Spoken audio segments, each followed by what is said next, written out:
Hello guys and welcome back to the Disrupt Project. Today we have a very special guest which we're very excited for. We are joined by the beautiful Kelsey Harvey. So Kelsey is a somatic sexologist and we're super excited to have a chat to her. So welcome. Yes, welcome. Thank you. Thank you for having me. Yay. Amazing. No, we're very, very grateful that you could come in and join us and we're very excited to have this chat. Yes. For our own benefit, Yeah, but for everyone else as well. Of course. Yes. It's going to be so open. Yeah. Yes. Not just your eyes. Yeah. Awesome.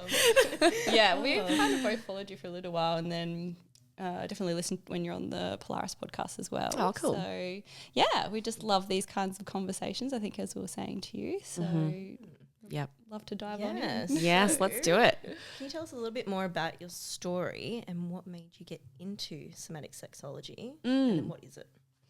Yeah. So, well, I had no idea what it was to begin with. I had no idea what I was getting myself into. So how it all worked was I was literally actually applying for school jobs, like we were just talking about working in schools during this weird COVID period.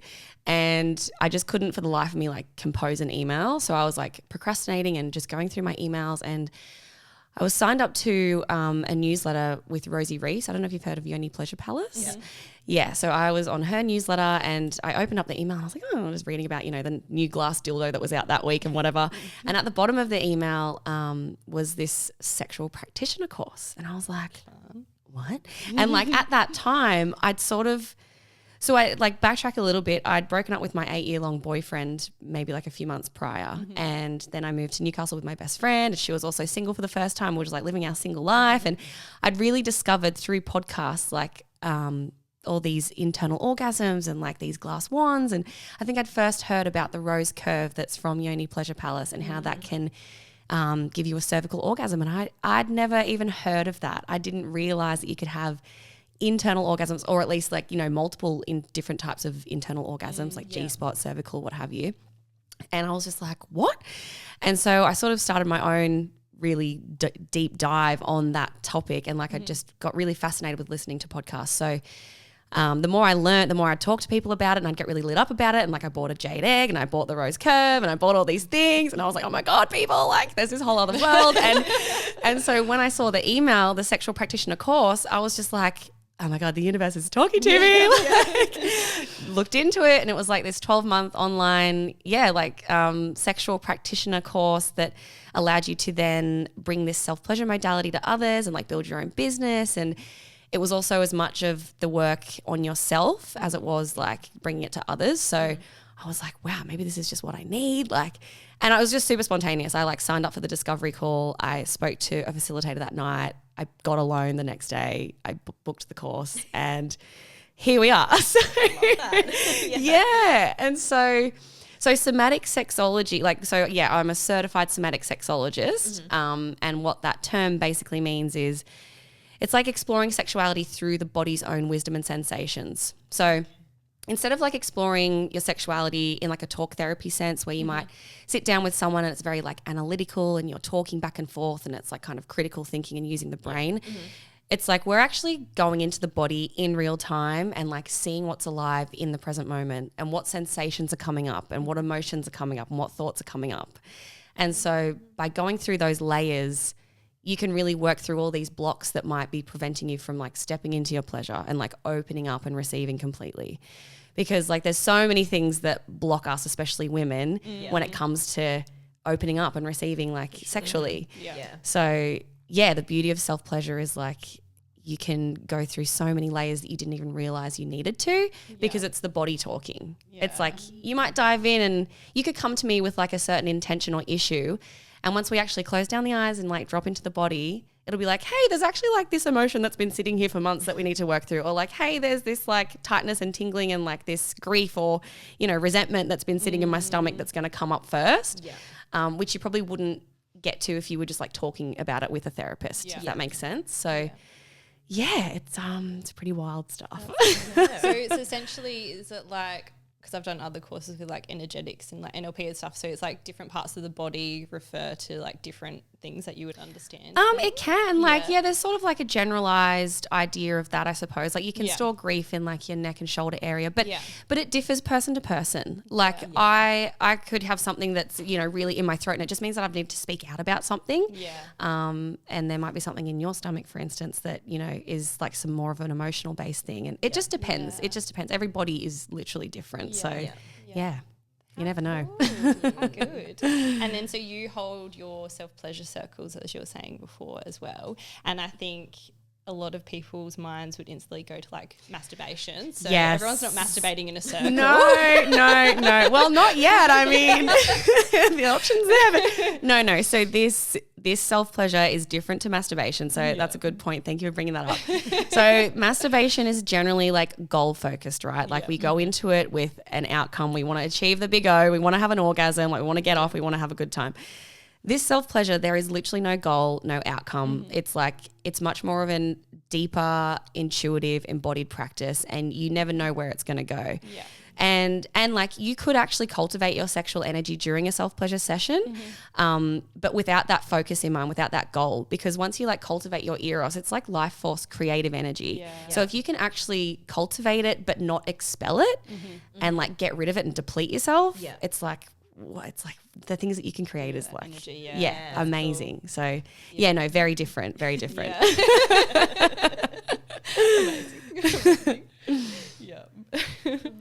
And then so self-pleasure comes in many forms as well. How would you define self-pleasure, and what are some practices that you think like significantly overlooked in that area?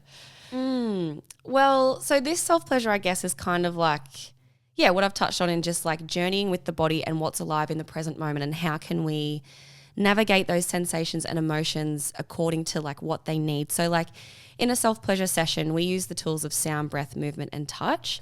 So say you might have, you know, like some grief in your belly, like, or it might be like, it might come in the sensation of like a tightness or a, you know, a contraction. And it's like, okay, what do I need? Do I need to like breathe into the belly, or do I need to bring some sound like sound it out? Do I need to like touch? Do I need to move? And like once you're, I guess self-pleasure is just like, tending to your needs and like what your body actually needs. And like some self-pleasure sessions, you know, I've had self-pleasure sessions where I'm like literally sitting and I'm just crying. Like that's the self-pleasure that I need. My body just needs like a release of crying.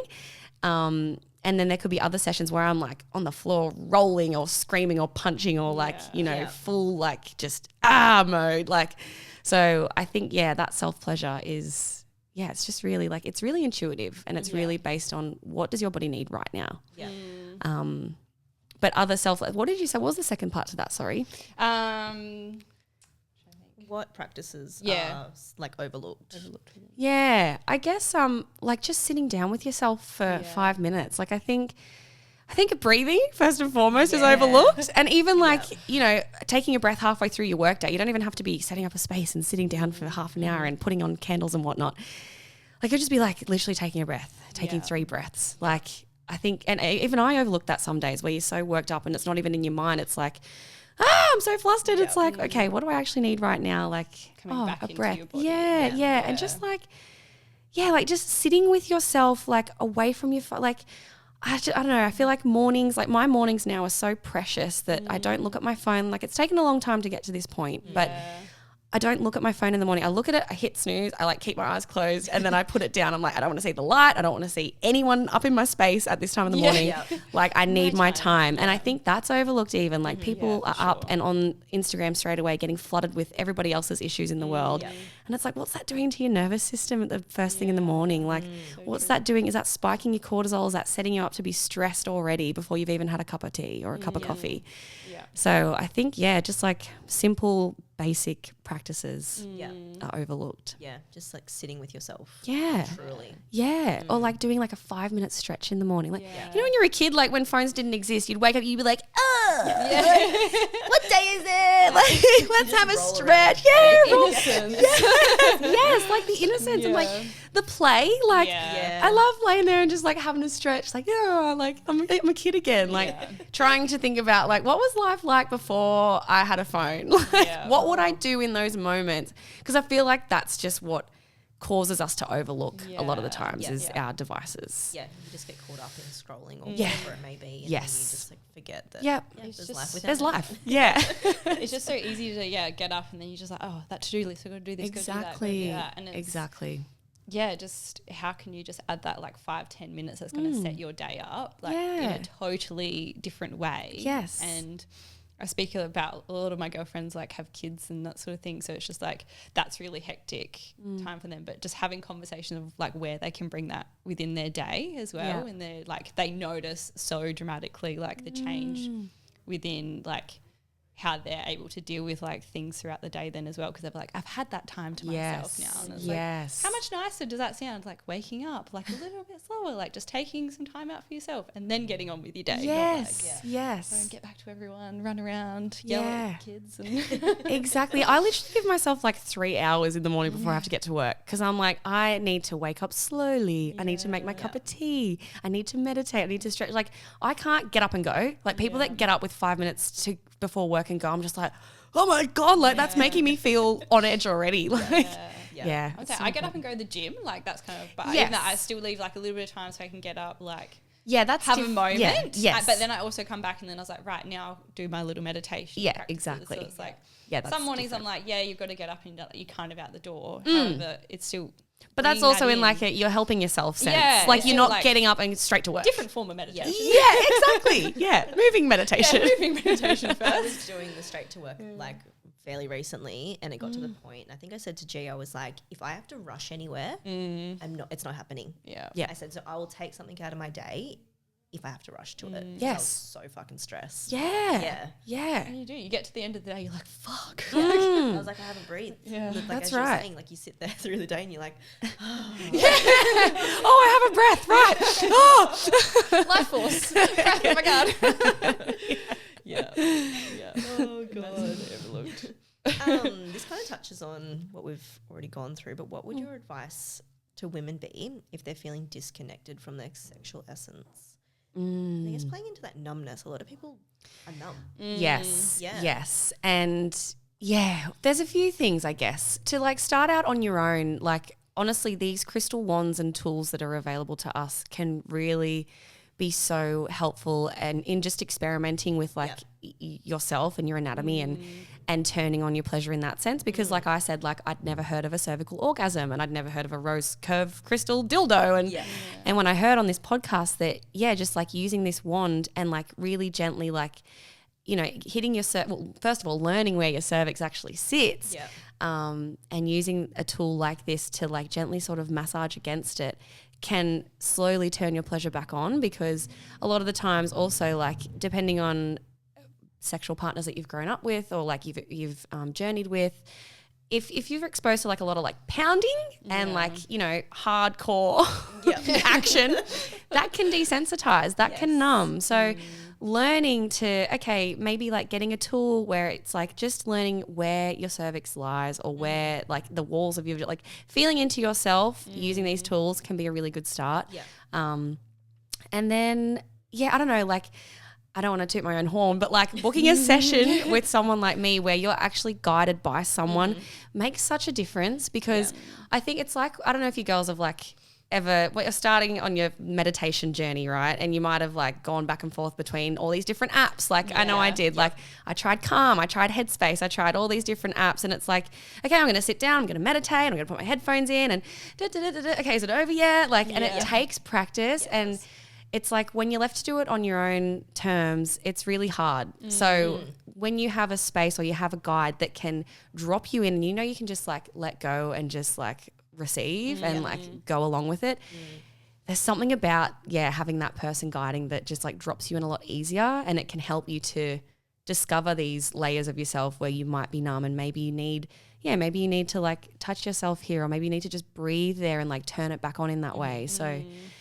there's a couple of different little tools. I think on that as well, I think in like looking into different things, but like vibrators and that sort of thing, for instance, they desensitize a lot, don't they? Because you can become like so reliant on that as opposed to like glass and all the other ones. Yes. And the intensity. So like you think about it, it's not a natural sensation. You don't find a partner with a vibrating cock. That's new. I haven't seen that before. Can we turn it up a little? Yeah. So no, they can desensitize, and you can become really accustomed to it. So when you get that, natural touch of the skin, it's like I'm not even feeling anything because I'm so used to like, the volume 10 on a vibrator that's like sending me off the Richter. Wang, bang and done. And that's it. It's such a, depending on where you're using it as well, like if it's like a clitoral vibrator that you're using like on your clit, it's such an intense orgasm to have, and then you quickly drop off. It's one really amazing sex guru that I love, Kim Anami, she explains it as a sugar rush. So it's like the clitoral orgasms are like your sugar rush. You peak and peak and peak and peak and peak. You have the sugar, you like plateau, and then you climax, and then it's like, okay, I'm dropped off. I'm dead now. And you might be like, oh, I need to sleep. I'm depleted. Like, don't touch me. And like don't touch me because you're so overly sensitized that it's like, oh my God, I actually can't deal with anything right now.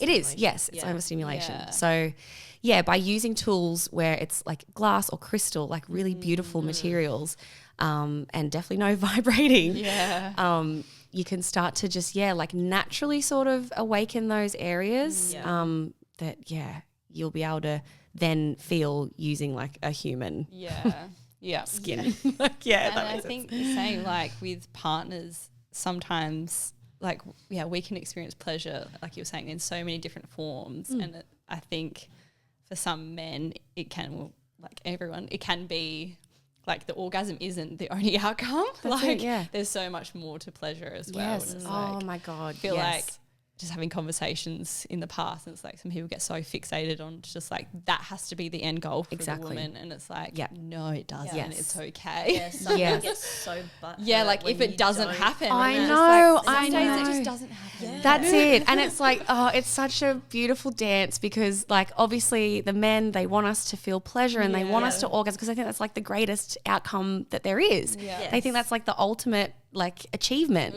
and it's not their fault. Like of course we want them to experience, like we all want everybody to experience pleasure, but there's a lot more to it for female bodies. And what I've just really been sort of diving into more recently is the breasts.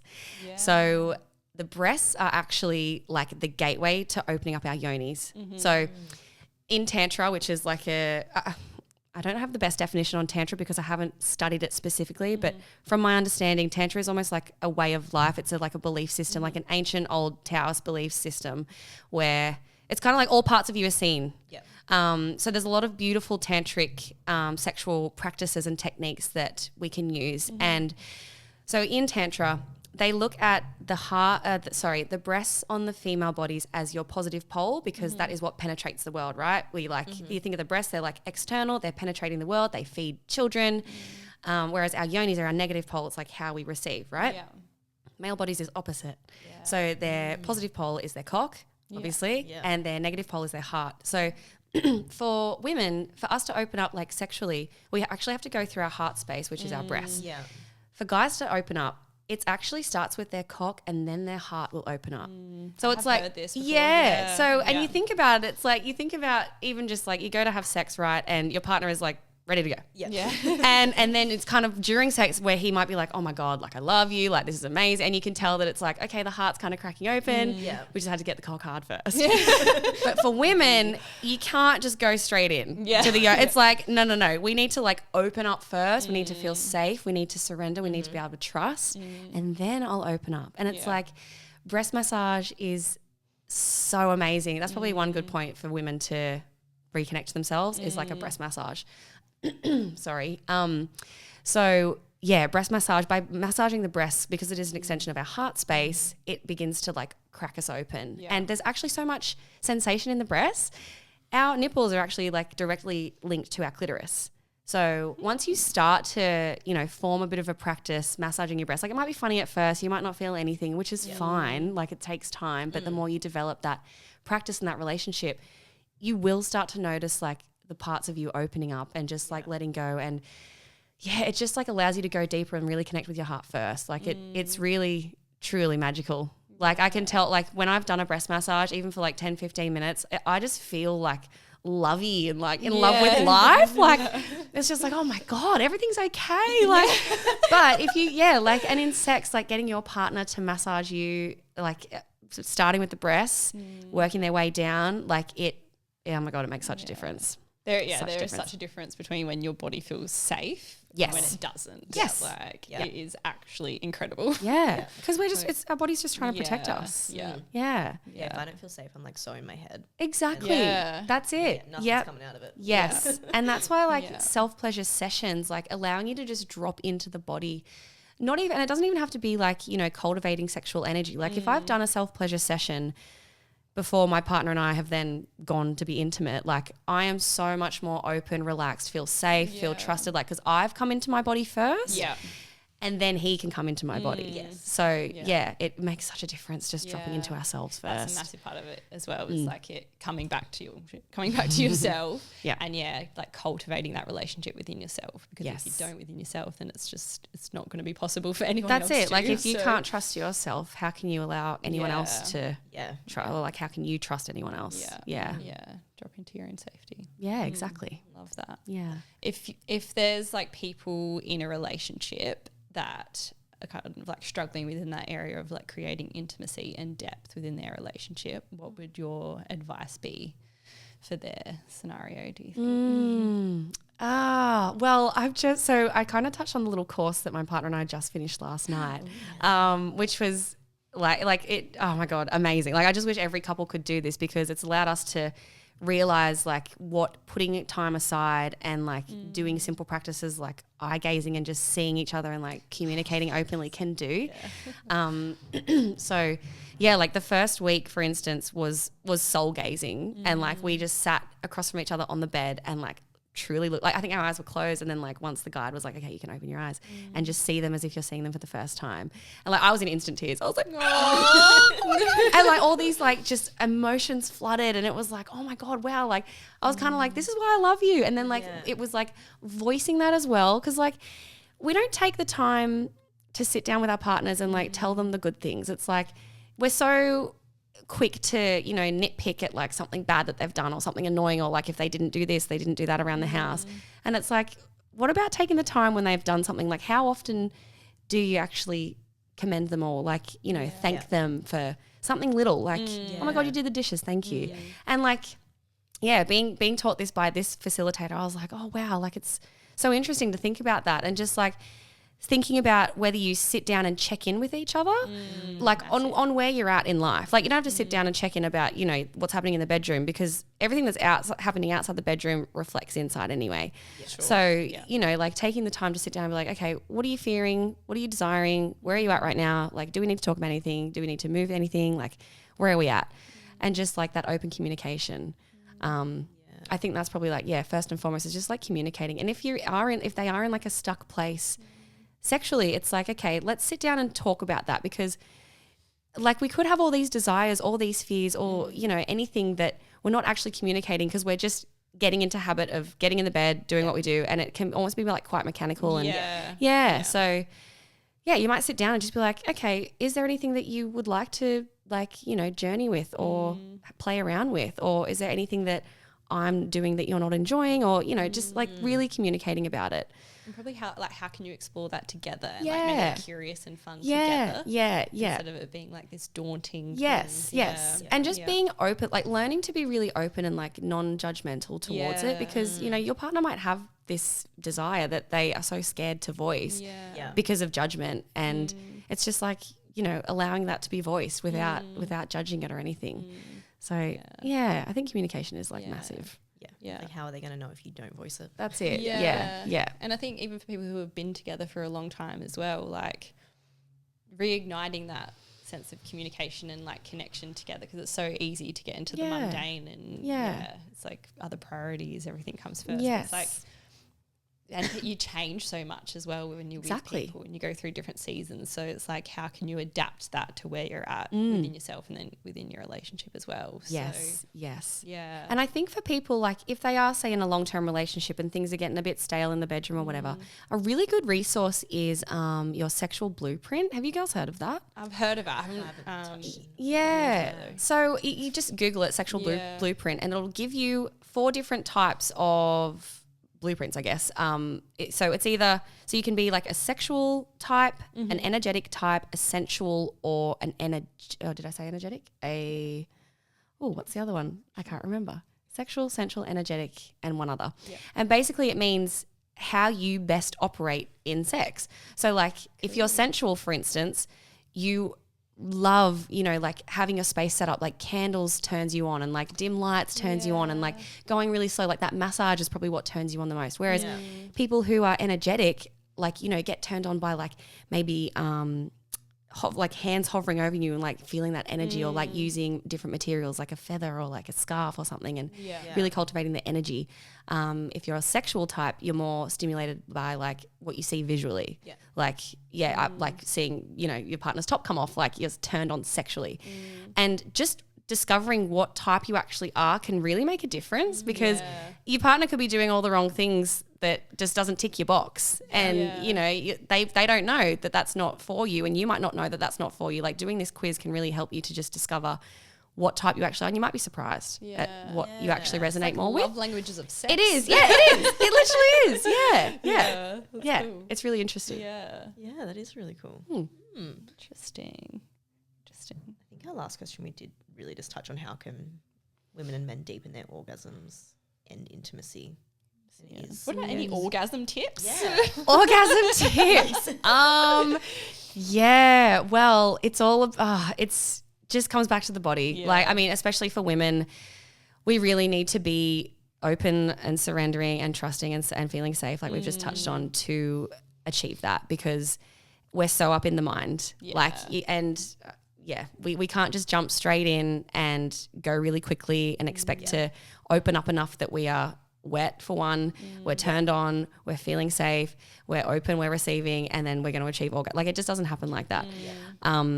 And the importance of massage. So this happened. So last week on our little couples course, it was a yoni massage. So, and the practice was really beautiful because we took turns and it was like the giver was in full devotion to the receiver. So like all I had to do was lay there and just receive. And it was everything from setting up the space at the beginning. So she was like, you literally have to lay there and the giver is to like get the candles, grab the oils, like do every little thing because they are devoted. Like, you're receiving, you're doing nothing. And even that, like, I don't know, if, like we're like us females are just like so organized and like we like our space set up how we want it. And we're always thinking about like what we got to do next. And just being able to like surrender to that is a turn on. And so, and then like the practice was, it started with a breast massage from my partner and then slowly working way down like to stomach and like even having a stomach massage, like feels like it just like allows you, I don't know, because I don't know, I can, tense my stomach throughout the day. If I'm a bit bloated, I can be like, and letting go and just like letting your belly be really like. Well, and like we as women, like we hold so much tension in our hips and our womb space as well. So exactly. It's like allowing that to all soften and relax as well. Huge. It's massive. And like how often do you get your belly massage? It feels really great. And so, and then like moving down to the thighs and taking it really slow. And then like this yoni massage was very like in depth and intricate because it was like going through every single part of the vulva. It was like starting with like the outer labia, like rubbing the clit and then like going internal very slowly.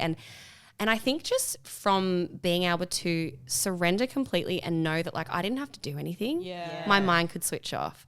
And throughout that whole practice and like the massage and like starting with the breast, being able to open up down here, I actually had the best orgasm of my life. It was insane. And like it was, it was really wild. And it was a type of orgasm, like I touched on the clitoral orgasm being like a sugar rush.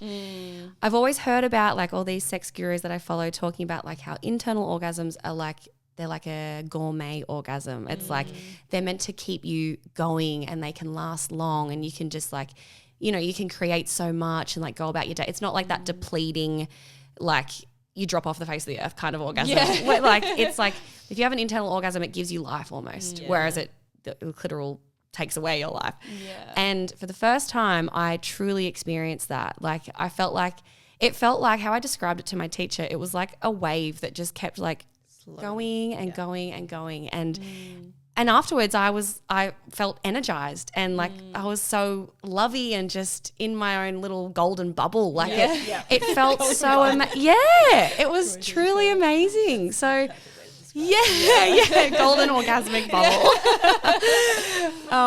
But it's just, I mean, like, look, that's not practical to do every time you're having sex. So it's just like the smaller practices of, honestly, I would say starting with the breasts for women during solo play and during partnered play, like for your partner to really just devote time like massaging, kissing, loving, whatever to your breasts to like give you space to not only drop out of the mind but to just like start to open your heart can make a difference, I think. Yeah. For sure.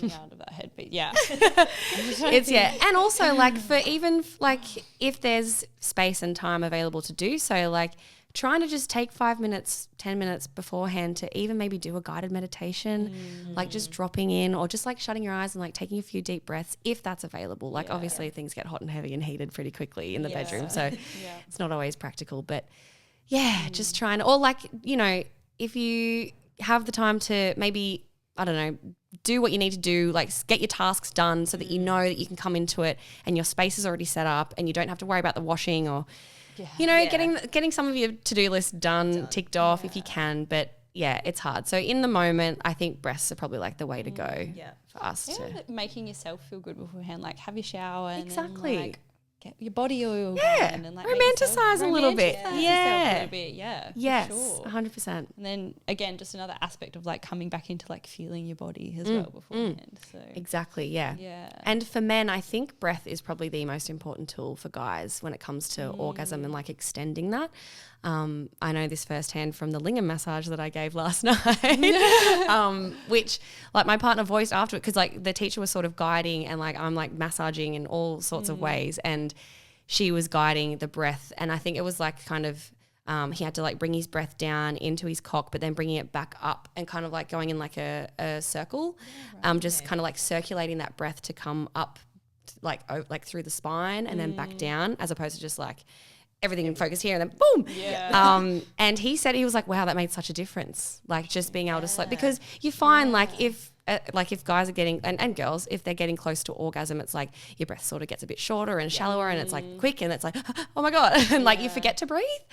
So trying to like bring that breath in, like when you know you're sort of edging, like playing around with edging. That's a good tool to do on your own for both male and female bodies, because if you can sort of like get yourself aroused into like say a level 8, it's like stopping, breathing and dropping it back down to like a 4 and then bring it back up again, maybe to like an 8 or a 9 or even a 7 and then bring it back down, because that's going to extend the life of the orgasm once it comes. And it's like, it's giving your body time to actually like enjoy the pleasure. It's not about the destination, it's about the journey. Which it's really, it's like reminding ourselves of that and like reminding your partners of that when you like jump in the bedroom. It's like, let's just forget that orgasm even exists. Let's forget that that is even a thing right now. Let's just be here and be present with this beautiful journey and like how we can experience pleasure in all sorts of ways without it being orgasm, because it's everything is pleasurable. Like it's just, it doesn't have to be orgasm. Orgasm is not the be all and end all. Like there's so much pleasure in just, you know, like using your touch, like and giving touch to each other in like a massage form, or like taking some breaths with each other. Like it's Have you? Someone was telling me about this the other day. Like sex with breath work, which is probably like a little bit similar to what you were touching on, but apparently there's like breath work together and sex. Apparently it's like really intense and amazing. I haven't probably like delved into that too much, but I've certainly used breath in like a sexual sense, even in self-pleasure practices. Like you can really direct your breath to say your yoni. And that in itself like turns that area on, and then you can really start to cultivate your sexual energy. But definitely breath work can be massive, and I think that showed last night even with this like cock massage, like how he used his breath to circulate whilst, you know, being aroused, and it just comes back in and it like builds and builds and it just extends the life of it and it gives so much more. Yeah.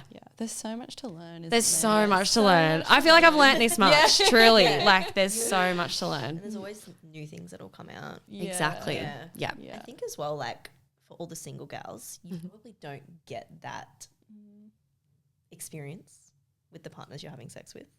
Oh, yes. Time. No. And it's probably not possible. So really connecting with yourself and learning how to do that for yourself. Exactly. Is very good point. Where to start, because otherwise you'll be like, I'm missing out. Yeah, No, yeah. You don't have to. Yeah. Honestly, though, like, because I was in a like really long-term relationship, and like coming out of that, I was like, there's so much to learn, and just like the same, like you get stuck, things get a bit vanilla, but it's like not knowing much at a young age, and that was just the normal. So then like having this opportunity to like learn all this stuff, explore yourself in a different way, like exactly. That changed so much. Yes. Well, like that was exactly yourself. the same as me. Like I came out of that 8-year-long relationship. I was so accustomed to how we were doing things. And I was also very young as well. Like we got together when I was 15. So it was like 15 to 23, so young. You knew nothing basically. Your prefrontal cortex is being turned on. Like you're not even an adult yet.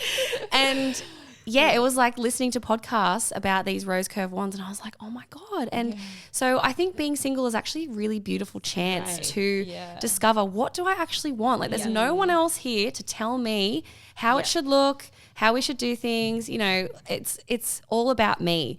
And I think even starting with, like going out and having a look on Yoni Pleasure Palace or somewhere that sells beautiful crystal wands that you can play around with and give a go. Like it's a really good place to start. And then they can at least bring in that knowledge, knowing what they like, what they don't like when they are doing it with whoever they're doing it with. There are also like practitioners, I believe, in Sydney that do yoni massages. Yes. And yoni mapping. Yoni mapping is a thing. Yes. I haven't had it. I would love to get it one day. Because I feel like that would just, oh my God, give you so much insight into your anatomy and everything, and any traumas that you might be holding on to, or the numbness. Like, they can pinpoint literally like where in your like vaginal wall are you feeling numb, and why is that, and let's massage that out, and let's like release that. And you can like doing yoni cleansers. You can do them on yourself. Steams. So much. Again, Yoni Pleasure Palace. Honestly, I hope one day I'm an ambassador for this place, because I just recommend it to everyone. Kelsey Harvey. I did meet Rosie Reese at Sexpo, so we're basically besties. No, but there's so many tools, and like even jade eggs. So like jade eggs are like a very old ancient tool that have been used for thousands of years to strengthen the pelvic floor, and like cultivate that relationship with your yoni even, which can be helpful, I believe, for like numb vaginas, because it's like just reawakening that sensation, and strengthening, and like a stronger vagina means better orgasms essentially. So here's another question. Then obviously if you're in a relationship, it's easy to communicate these things, what you like, what you don't like. But if there's like men who want to learn more about that side of things, what's a good way for them to learn more about how they can better pleasure, like if they are single or in a new relationship and that sort of thing, do you think?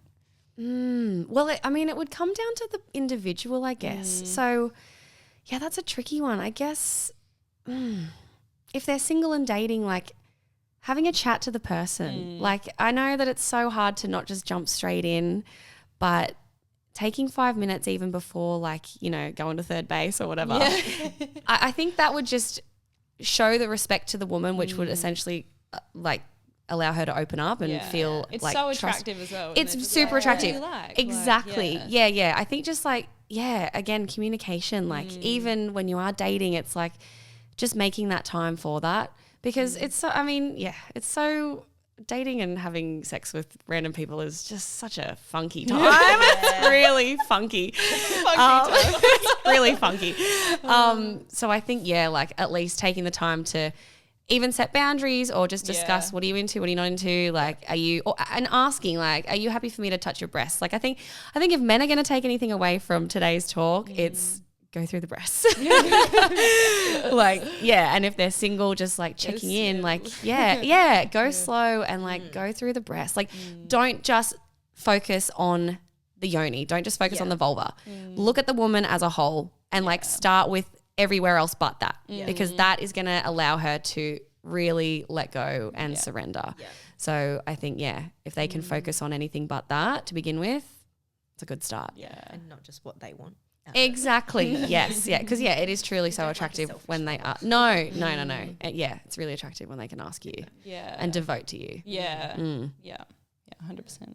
Mm. Amazing. Thank you so much. Thanks for having me. If anyone's interested in getting to know you more or learning more about what you do, what you offer, where can they find you? Yeah, Instagram's the best place. It's at Kelsey MF Harvey. MF stands for my middle name's Megan Francis, not motherfucker. I feel like a lot of people get confused by that. Even like my closest, like my closest friends messaged me one day. She's like, "So what does the MF stand for?" I'm like, "Oh, my middle name's Megan." And she's like, "Oh my god, I thought I meant motherfucker." Like, I'm like, "Oh, I should probably change that." But yeah, but no, Instagram's the best place. Yeah, I've got my second circle, self-pleasure circle coming up, which is booked, but hopefully, hopefully, to join that in. will, hopefully there'll be more of that to come. Yay. And I just offer Zoom sessions mostly. I haven't quite got a space yet to do in person, but Zoom is just as phenomenal. And I've had amazing clients on there and breakthroughs, and it's really beautiful. So hit me up on Insta. Amazing. Thank you so much. Thanks, gals. Right. Bye, guys. Bye.